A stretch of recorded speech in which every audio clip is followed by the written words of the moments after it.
नमस्कार दोस्तों, स्वागत करते हैं आपका एक बार फिर बिंदास खबरें में, जहां पर हम लेकर आते हैं देश और दुनिया की ताजा और काम की खबरें। तो दोस्तों, बिना देरी किए शुरू करते हैं खबरों का सिलसिला। पर उससे पहले अगर आप हमारे चैनल पर नए हैं तो चैनल को सब्सक्राइब जरूर से कर लें और इस वीडियो के लिए एक लाइक जरूर करें। तो चलिए शुरू करते हैं खबरों का सिलसिला। और इसी के साथ आज की पहली बड़ी खबर की कमर्शियल एलपीजी गैस कनेक्शन लेना अब हुआ महंगा। 1000 रूपए से ज्यादा लगेगा सिक्योरिटी डिपॉजिट। आपको बता दें कि महंगाई लगातार बढ़ रही है। इस बढ़ती हुई महंगाई के बीच आम लोगों के लिए एक बुरी खबर है। आप अगर होटल रेस्टोरेंट में खाने के शौकीन हैं, तो आपको अब ज्यादा रुपए खर्च करने पड़ सकते हैं। 28 जून से 19 किलो वाला कमर्शियल गैस सिलेंडर के कनेक्शन को लेना अब महंगा हो गया है। कमर्शियल सिलेंडर का नया कनेक्शन लेने के लिए अब पहले से ज्यादा रुपए देने होंगे।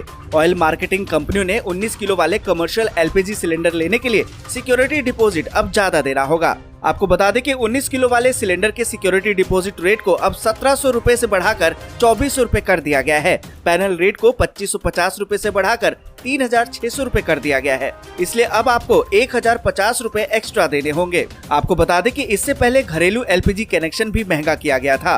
16 जून को घरेलू एलपीजी कनेक्शन की कीमतों में इजाफा किया गया था। और इसी के साथ अगली बड़ी खबर की शिंदे गुट के कई विधायक संपर्क में, सीएम उद्धव ठाकरे का बड़ा दावा, बागियों से की है अपील।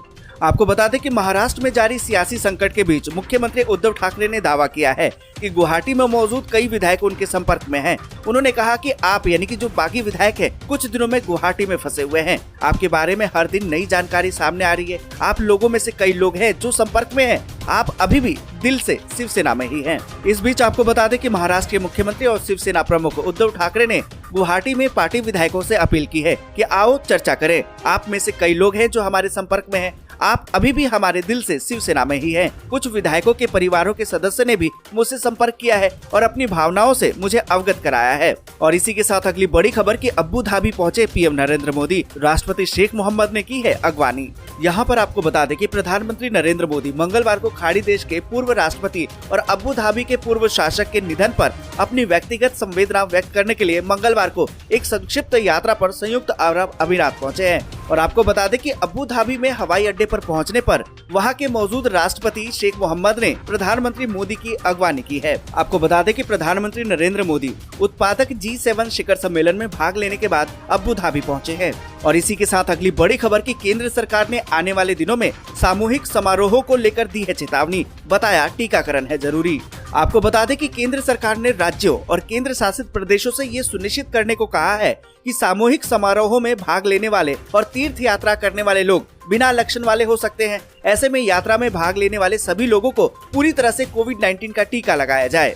आपको बता दें कि राज्यों और केंद्र शासित प्रदेशों को लिखे गए एक पत्र में केंद्रीय स्वास्थ्य सचिव राजेश भूषण ने कहा है कि आने वाले महीनों में देश के अलग अलग हिस्सों में अलग अलग उत्सवों के साथ साथ यात्रा के भी संदर्भ में सामूहिक सभाएं आयोजित की जा सकती हैं। ऐसे में कोरोना सहित संक्रामक रोग के प्रसार में इस तरह की सभाएं संभावित रूप से ही सुविधा प्रदान कर सकती है। जबकि कोरोना के मामलों में इस साल पहले भाग में देखे गए स्तरों में काफी गिरावट आई है। उन्होंने अपने पत्र में कहा है कि इस तरह की सभाओं और आयोजनों में भाग लेने की योजना बनाने वाले बिना लक्षण वाले हो सकते हैं। ऐसे में ये सुनिश्चित किया जाए कि उनको पूरी तरह से कोरोना के खिलाफ टीका लगाया गया हो। और इसी के साथ अगली बड़ी खबर की कोरोना के मामलों में लगातार उतार चढ़ाव जारी। बीते 24 घंटे में 11,793 केस, जबकि 27 लोगों की मौत। आपको बता दें कि देश में कोरोना के मामलों में लगातार उतार चढ़ाव देखने को मिल रहा है। बीते 24 घंटे में कोरोना के मामलों में 5000 से ज्यादा की गिरावट जरूर आई है। स्वास्थ्य मंत्रालय ने बताया कि इस दौरान देश में कोरोना के 11,793 नए मरीज मिले हैं।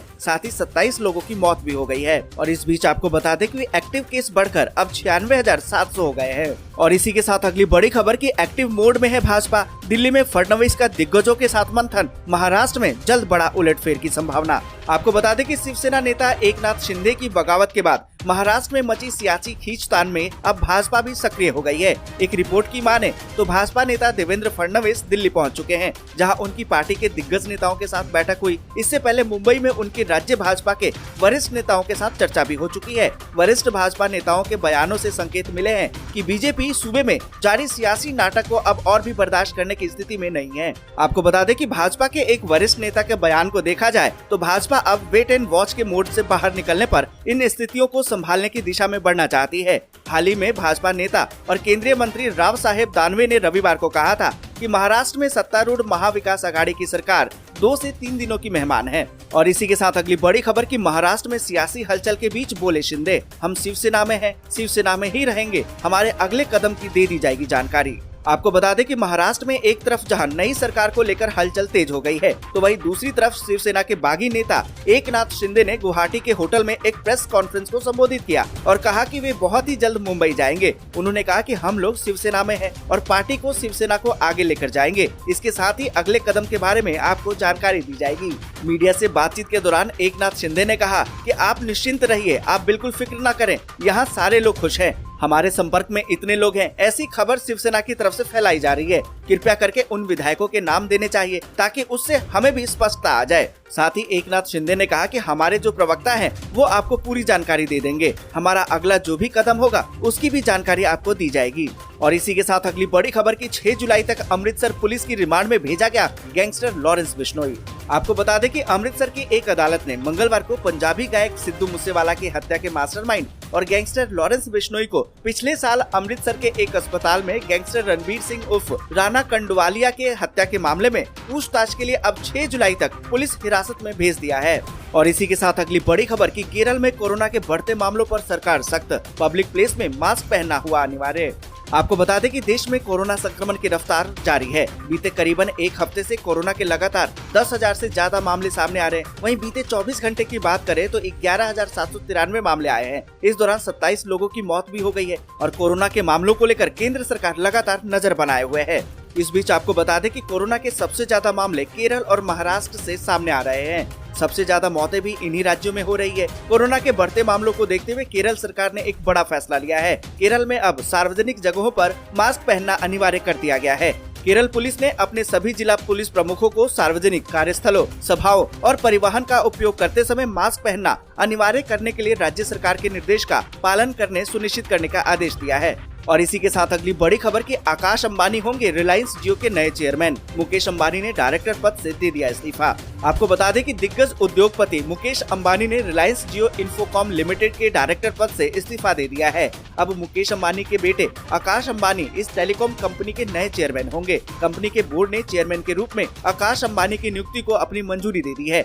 और इसी के साथ अगली बड़ी खबर की जेलेंस्की ने G7 नेताओं से मांगा एयर डिफेंस सिस्टम, कहा कि पर्यवेक्षक की भूमिका छोड़ वास्तविक सहयोगी बने। आपको बता दें कि लुहांस्क प्रांत के आखिरी शहर लिसिचांग को बचाने के लिए जूझ रहे यूक्रेन के पश्चिमी देशों से ज्यादा दूर मार करने वाले हथियारों और एयर डिफेंस सिस्टम की मांग की है। यहाँ पर आपको बता दें कि यूक्रेन के राष्ट्रपति वोलोदिमीर जेलेंस्की ने ये मांग की है कि G7 देशों के नेताओं से वीडियो लिंक के जरिए उन्होंने संवाद किया। America, Britain, France, Germany, Japan, Canada, Italy के नेता इन दिनों जर्मनी के वैश्विक हालात पर चर्चा कर रहे हैं। आपको बता दें कि जेलेंस्की ने तल्ख स्वर में कहा कि सहयोगी अगर वास्तव में सहयोग करना चाहते हैं तो जल्द प्रभावशाली मदद मुहैया कराएं। यूक्रेन की स्थितियों में पर्यवेक्षक बने रहने से काम नहीं चलेगा। ये स्थिति रूस को बार बार हमला करने के लिए उकसाती है। और इसी के साथ अगली बड़ी खबर कि रूस को जवाब देने के लिए नाटो तैयार कर रहा है 3 लाख जुझारू सैनिक। आपको बता दें कि नाटो के महासचिव ने कहा है कि मैड्रिड का शिखर सम्मेलन एक जरूरी बदलाव के लिए होगा। महासचिव ने कहा कि रूस द्वारा यूक्रेन पर जो हमला किया गया उसके जवाब में नाटो 3 लाख सैनिकों को तत्काल जवाबी कार्रवाई के लिए तैयार करेगा। वहीं बाल्टिक राज्यों और 5 दूसरे फ्रंटलाइन देशों के सैनिक संगठन को भी ब्रिगेड स्तर पर बनाए जाने की बात की जा रही है। गार्जियन ने कहा कि यहाँ भी सैनिकों को 3000 से 5000 की संख्या को दुगना तिगुना किए जा सकती हो तो लाइक और शेयर जरूर कर दें। अगर अभी तक आपने चैनल को सब्सक्राइब नहीं किया है तो सब्सक्राइब जरूर से कर लें।